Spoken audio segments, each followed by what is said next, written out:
Bon bah voilà, j'ai fini le caisson avec le Starsound 32 cm. Bon, c'est un double bobine 1200 watts. Moi quand je voyais la suspension, je me suis dit mais 1200 watts c'est un peu impossible quoi. Enfin, là on voit pas assez bien. Prendre la lumière. Tac. Franchement quand on voit la suspension, moi je me dis ouais ça fait 600 watts RMS ouais. Sauf que vu que c'est double bobine, bah justement ouais c'est ouais, ça renforce le haut-parleur quoi, mais ça fait comme si un simple bobine envoyait 600 watts RMS quoi.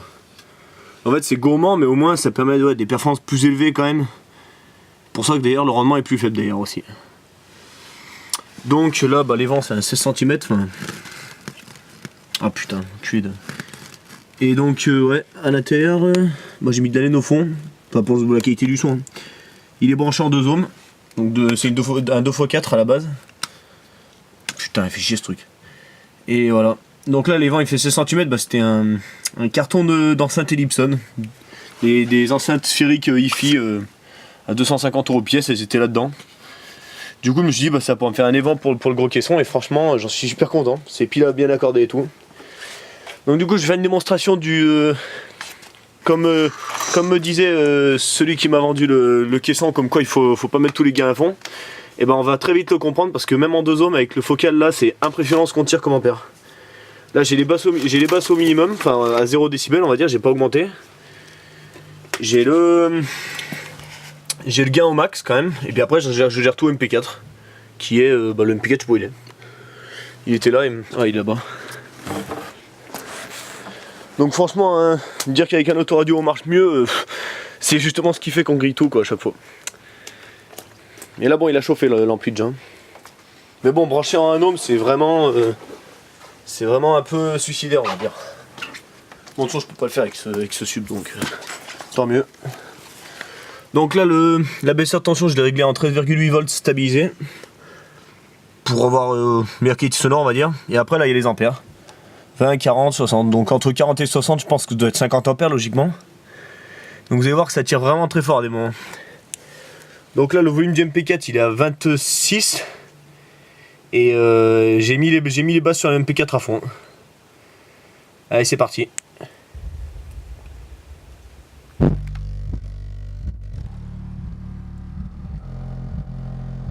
Donc là je suis voilà. Là on a tapé 50 là.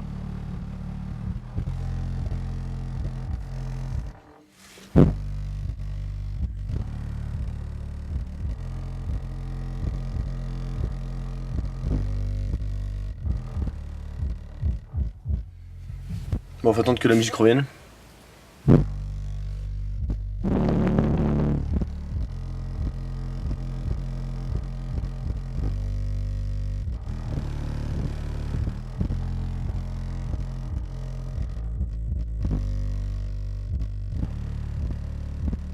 Ouais, il bouge pas trop encore, s'il y a une fois sur 3 il bouge beaucoup.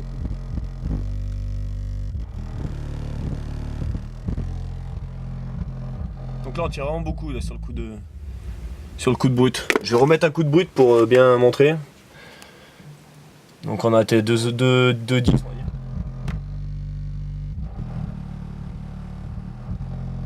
On a tapé 48 là.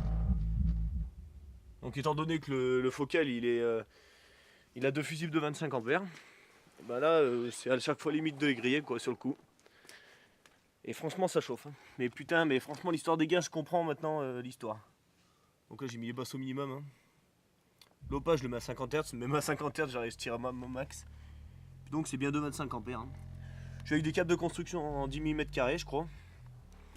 Relié à l'abaisseur de tension. Tout propre, tout bien fait. Tout soudé au chalumeau, l'Écosse et tout.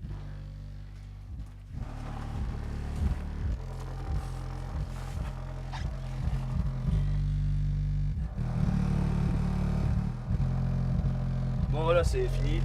On va s'arrêter là. Donc la musique c'est celle-là si vous voulez faire du SPL. Elle en va vraiment bien. Bon là-bas c'est de la drum and bass. Hein. Mais là celle-là c'est on va dire c'est plus de la dubstep avec un peu légèrement rock on va dire et encore. Dubstep pop on va dire. Donc voilà, bah franchement le Starsound, moi j'ai été étonné que ça fasse 1200 Wh mais ça l'est fait. Hein. Ça, déjà je tire pas loin de 600 à des moments. Je suis déjà en saturation avec l'ampli. Parce que bon, quand je suis à 50 ampères ça fait 600 Wh. parce que le transformateur je l'ai acheté, j'ai demandé tout. Il m'a dit il fait 600 watts, mais 600 watts faut y aller que de temps en temps, on peut pas rester en continu, sinon après il claque. Et une fois qu'il claque, bah, le fusible faut le faire remplacer par le SAV.